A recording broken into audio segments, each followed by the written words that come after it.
In the name of the Father and Son and the Holy Spirit, one God, Amen. I'm very happy to see all of you for this weather, and you made it and you come. God will bless you all. All right, today we speak about the character for Joseph. It's a beautiful story from the Bible. Everything written in the Bible for a reason. God, He put His story to learn a lot of lessons from His life. I just only pick up 4 points to talk about, and you can go home and read whatever you like. It's a beautiful story. It's about 5-6 chapters, but one of the best story. And by the way, this story was written before even commandments. So God in that time didn't give them commandments. These people was driven by conscience. They call natural conscience. Like you see people here, Hindus or people not believing God, atheists, but they have no God, but still they know the right from the wrong. That was the time before the commandment comes by Moses the prophet. Joseph as a character, we know all of us, he was about 17 years old when the Bible starts to talk about him, and his dad loved him very much, and he bought him the colorful coat, and that's what started the problem. Okay?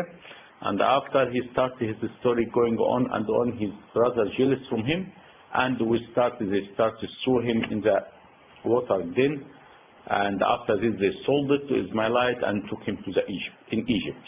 In Egypt they sold him as a slave, and imagine a slave in Egypt, they beat him, he cleans the floor, everything, from a master in his home, the spoiled boy, to a servant.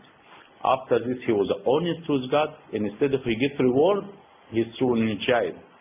And how long he stay in jail? Long time. Even after he explained first the dream to the man, he forget him 2 years in jail. All this God, he was preparing step by step in his life until he come out to be number 2 in all land in Egypt. And Egypt in that time was like America. Like imagine second charge around the world.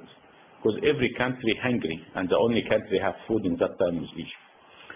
What we need to learn and what we look to learn from his character today, number 1, his fear of God. Number 2, his honesty. Number 3, forgiveness of others. Number 4, how God drives our life.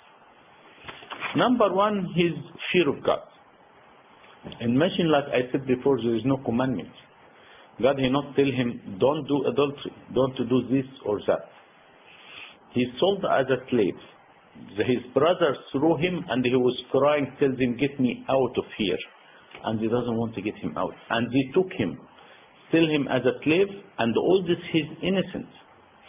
But in that time still he didn't leave God.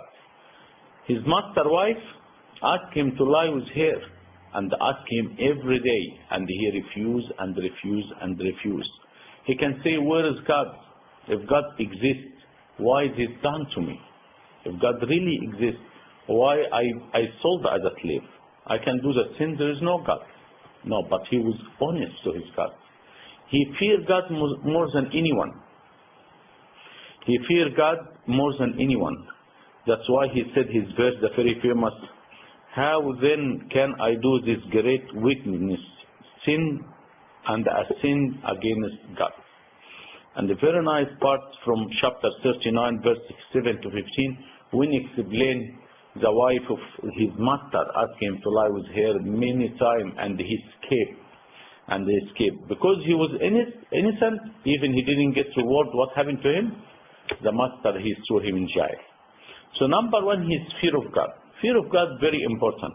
Unfortunately, sometimes we fear from dogs, sometimes we fear from mouse or anything, but we not fear of God.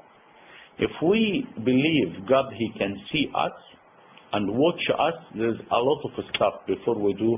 Many times we have to ask ourselves. One of the saints, he said, one thief who was breaking in one home. He would try to break in the home, the dogs run and bark. He scared from the dogs, but he didn't scare from God. So the dogs scare him, not God. But if we put God watching us all the time, we put the fear of God in our life, a lot of stuff we can do. A lot of times some people ask us to lie. Some people ask us, I don't see him. I am not here. Tell him he's not here. All this stuff. But really, I am fear from God or from people. happen at work when you start working. Okay, and you found a lot of lying happening at work.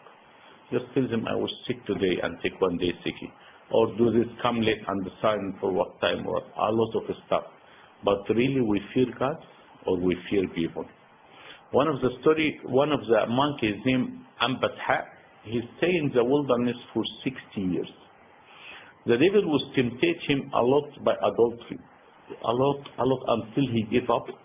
And he wanted to leave the monastery. He said, with this bad thought, I can't sit in the monastery with this holy person. I'm going. So when he started to walk, the angel appeared to him. He said, where you go? He said, I have enough. I can't handle this temptation anymore. He said, come with me. I will show you something. He took him and they showed him a vision. Like a big hole, and the people rotten, and the worm eat their flesh. And tell him, do you know what these people? These the people done adultery. Try to fight hard and God will reward him. He tried hard and hard, God support him, and lift up this temptation from him. The war is sin, but he got the chance. If he lie with her, maybe she can make him a very high position in his home. But he refused. He followed God more than anyone. So number one, we need to learn to believe God, he see us. We should fear him more than any person. That's number one in his story. Number two, he was very honest in his life. Very honest. His dad asked him to go to give food to his brother. He went to look for them. He can't find them, but he didn't come back. He started to search and look until he found someone. He said, they want another side. He followed another side. And his reward, they sold him as a slave. But he was honest. When he was working as a slave in his master's house, the man, he trusted him everything. Even the Bible said in Genesis 39, 1-6, they said the man even doesn't know anything about his home. He only think about the food he eats. But Joseph, he buy, he sell, he do everything at his home. And nothing else. The master of the home know about anything. And he trusted him because everything in his hand, God blessed him and was great and great in his hand. One of the priests, his name Abu Khalil Ibrahim, this man, to show you how he was honest in his life too. He was working in government job. You know, in government job, they give him pen to write his paperwork, special pen to sign like government seal or something. So he got 2 pens. When he goes to church to correct the Sunday school servant book, he used his own pen, but when he go work, he make mark in this pen. That's for work, that's for private. So you're not going to mix up. Look how he is very honest for listen. Very honest for listen. What happened to him, this man? He was a priest, and he got a problem in his church for financial. He left his church, come live in Egypt, Cairo. And after he left in Cairo, he wasn't praying that time. They saw him. One of the priests told him, Abuna, are you no excommunication from our church? He said, no. He said, the priest should do the mass. He didn't come. Can you pray the mass for us? He said, yes. He prayed in some Mark church in Shobra. And he started praying. People let him to stay in the church. Who was his son in the confession in that time? Bab Kurolus. And who after the Bab Kurolus, he was his son in the confession? Bab Shinoda. He was a confession of Bab Shinoda. So because he's very honest, he was drive the church. But by who? By the Pope. Because when the Pope have a problem, he asks who? His confession father. So imagine he honest in little, God make him honest in the great or big. So honesty in life is very important. Another student, he was in Alexandria. They have very famous university, and they got students from every state come in this university, engineering university, very famous, and one of the biggest university in Egypt. One student in faculty of engineering, it's 6 years. You do preparation like first year, and year 1, 2, 3, 4, and after this 5 years. If you fail in two time in 1 year, third time you have to do it at home, and if you fail, you have to change all your faculty. You have to do something theory, not practical anymore. So from engineer, he has to do something like faculty of arts or something. So already he done first year the preparation, he done year one, and year two, he failed twice. And they gave him last chance to do the third one from home. So how many years? About 5 years. The priest, he said, this man, he was a very honest servant, very good, but he had no luck in his study. He failed at this last chance. He said, during his exam, I went to visit him at home. I told him, how is the exam? He said, Abuna, the exam was really hard. Abuna, I said, my God. I said, that's it.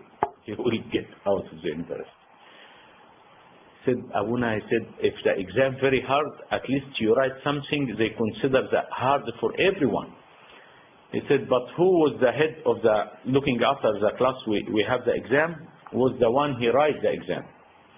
He said, because the exam very hard, he said, all right, help each other.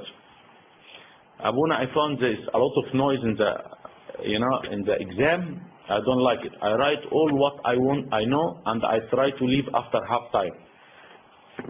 The professor of the subject, he looked to his exam, he said, this not gonna let you pass. He said, that's all what I know. He said, go back and write. He said, that's all I know, I don't know anything else. He said, go back and ask your friend to help you. He said, I'm not going to be comfortable. He said, go back and open your book and copy. I tell you, copy. He said, I can't. He said, what type of person you are? He said, I'm a Christian. He said, until this time you're honest, I will pass you, and you are first one to pass. And he gave him the pass number and let him pass. He passed his exam this year, and he finished until last year and was successful engineer after that. The honesty is very important. So number one, fear of God. Number two, the honesty in our life. Number three, forgiveness. Forgiveness. If someone tells you something bad, what do you do to him? Or someone stab you from your back, what you do? Do you think you can talk to him? Imagine your brother tell you, and in the beginning they want to kill him. But one of them said, no, we doesn't want to, God will ask us for his blood. Better we sell him. Imagine they sold him. You sell your brother, not only talk about him or hit him or take anything from him. Someone take your mobile phone, what you do to him? Imagine. This one, Joseph, he has different answer for this. And when his brother come, he has authority to kill all of them. He has authority to put all of them in jail. But what he did, he said, really, you are a brother? I want to see last one. When his brother Benjamin come back, he saw him, he went inside and started to cry. And when they sit on the table, and he put everyone his food like in age, the older by age, and everyone surprised, how you know he's the older, he's the younger. And they told him, how do you know, and all this stuff. The Bible said he asked all the servants to get out, and he went inside crying, even people was hearing him. People hearing him. He had a forgiveness of heart, and told them, I am Joseph, your brother. They terrified from them. They said that God will punish us now. What we did to him, he cannot do to us. He said, you wanted to do evil to me, God changed the evil to better. God put me here in this country to keep life for all around the world. All around the world. One story about St. Mary. One of the priests, he was serving the church of St. Mary. Maria, please. He was serving the church of St. Mary. He got 5 kids. 2 passed away, 2 went to the monastery, and he had only the young one look after him. His wife too passed away. So this priest, the old man, the young son George, he's the one look after him. So what happened? This young one, he finished his study, they have to go to the army. So he has no one to look after him, to do his medicine, to cook for him, to look after him for everything. George. Okay? So what happened? After his son went to the army, he tried to wait for his son to come. He didn't come. He started to pray to St. Mary, St. Mary, please, I want my son to come. Everyone asked Abuna, how is your son? He said, my son in the army, but St. Mary will bring him. He waited for 1 month, 2 months, 3 months, his son didn't come. Abuna, he comes Sunday in the morning, to do the mass. He said, I'm not going to do the mass. He sit outside. I said, I'm not going to do the mass until St. Mary get me my son. 2, God took them. 2 went to monastery, and my last one I wanted from St. Mary. He said, I will go Cairo to get my son from the army. You know, to go Cairo for someone from Upper Egypt, it's like huge.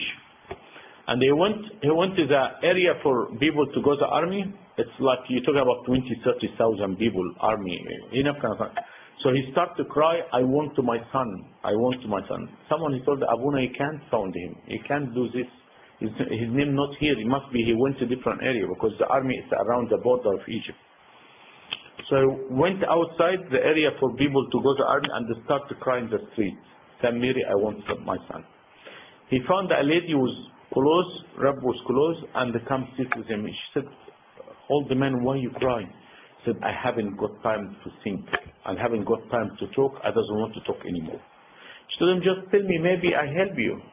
She told her, 2 people God took them, 2 people went to monastery, lost my son Eli, I want him to come back. She told him, but he's not here. He's in country next to your home. So he said, how do you know? She said, you ask St. Mary, your son will come today.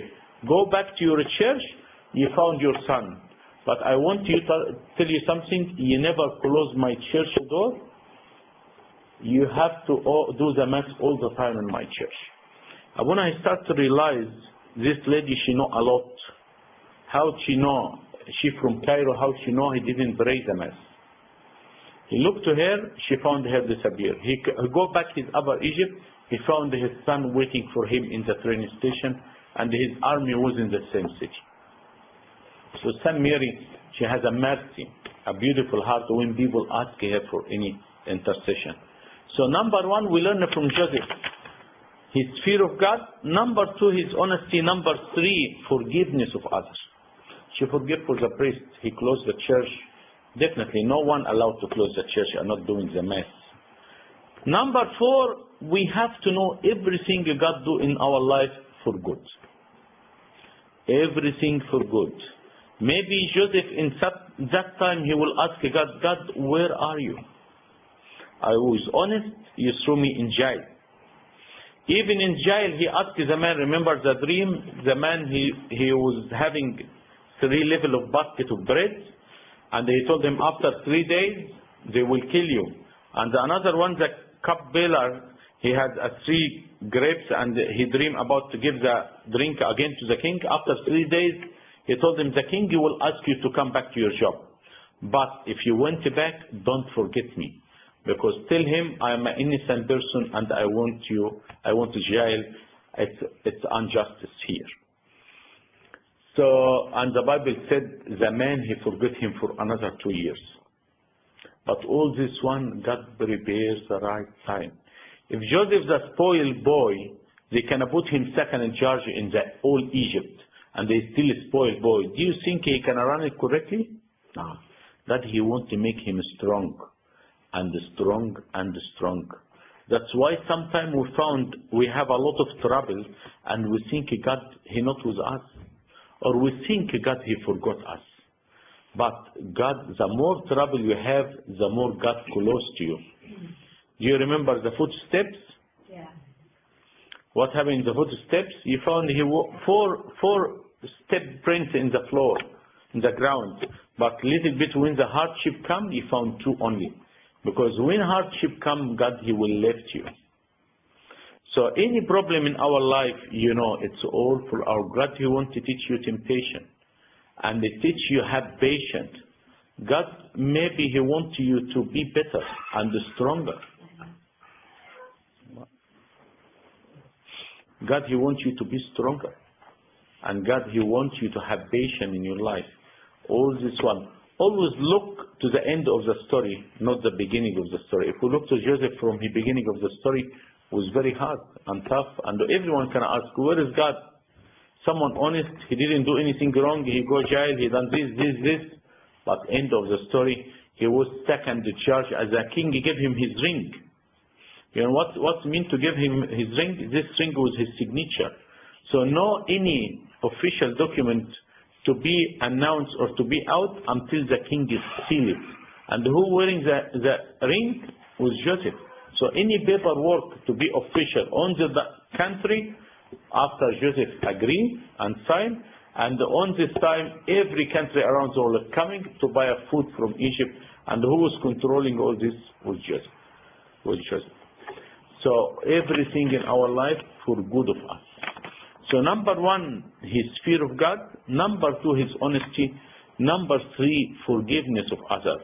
Very important. Number four, last one, everything happening in our life is for goodness. Last story I want to say it so we can finish. For everything in goodness. Someone, he was a very rich person and he was very busy, all his concentration and all his focus to make as much as money as he can to give it to his older son to can run the business after him. Collect enough money, everything. His son finished university, he going to the army, he finished the army and coming soon to take over everything. Crossing one of the street, car hit him and died.